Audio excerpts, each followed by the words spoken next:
Hi, welcome. My name is Dan McCluskey, and I'd like to take a minute to discuss the technique called the dominance roll.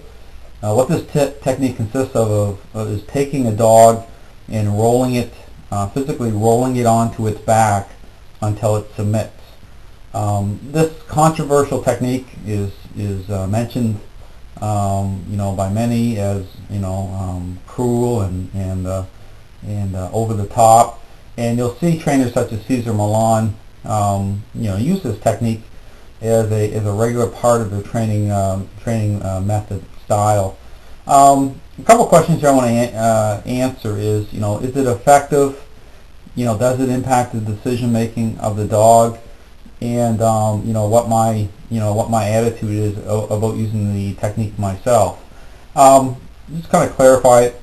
I very rarely use the technique. When I use that technique, I use it, and I have used it more in the context of control than change. And what I mean by that is, I'll use the technique when, and this has happened a couple of times, where I've got myself kind of in over my head with a dog that on the leash that is really putting a lot of a challenge onto me, and and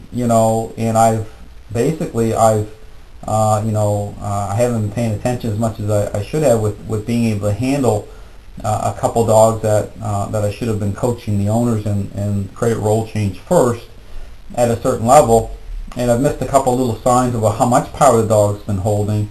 And so when I've taken the leash and start to put method onto the dog where I'll use the sit position, the dog starts to challenge just way too high, and I'm basically at high risk of getting bitten.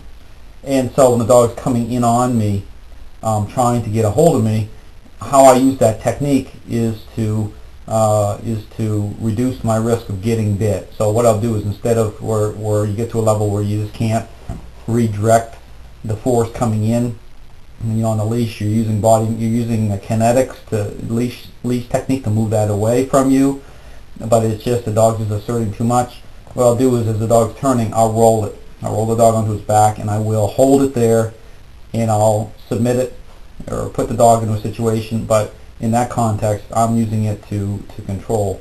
And so because the big thing here is not for anyone to get bit, and also not to put yourself in situations where you can get bit. But it doesn't matter. Sometimes things will happen, and although I have a great track record, I haven't even had my skin broken, bitten in 20 years.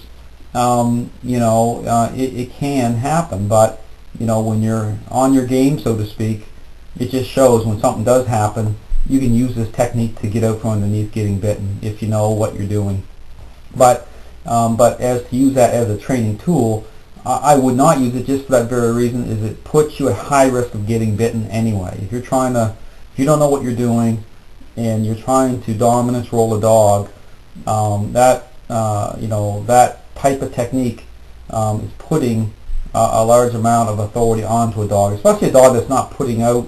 If you're just using it as a part of a technique and you're trying to use it to change rather than control, you're asserting a high level of authority influence over the dog's mind. That's why I don't even go into the down technique with the way I do it until I'm doing, for a few days, I'm following off the sit position, asserting, targeting dog's decision making, and then I'll start to assert, and a higher level of influence, and start to go into the down position, because it's about what you're doing is basically you're collapsing the dog's mind, and I know how to do that in a way the dog's going to accept it. It's about roll change, transitional change. It's about knowing how to work the dog's mind, so the dog is going to submit, the body is going to follow the mind.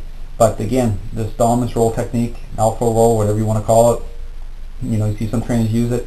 In answer the question, it will, if you're using it to create change, actually it will do that. I'm not saying it won't. I mean, if you're using the dominance roll and you're using it as part of your methodology, through an association, the dog will, you will impact the dog's decision making. I mean, you will. I'm not going to deny that you won't. You will. But again, the risk factor is very high to get bit at the same time, and that can be a real problem in itself. I mean, my whole system's about doing it smart. I mean, because that's the goal, is do it smart, because it's about your personality type, connection, and so therefore once you understand that, then you don't have to use those techniques as part of your normal method. You can you might need to use it, and how I use it is just getting out from underneath a bad situation, so to speak. But certainly if you're adding that type of method onto your technique, where Caesar does, really you got to know what you're doing. I mean, that's key here, because even if you're applying the technique, you really have to know how to apply it, how to use it, and how to do it. Otherwise, you will get bit. So anyway, hopefully this is informative. Just give you a little bit of insight into the dominance role, alpha role, and my view on it, and basically how how it impacts the decision making of the dog. Thanks very much.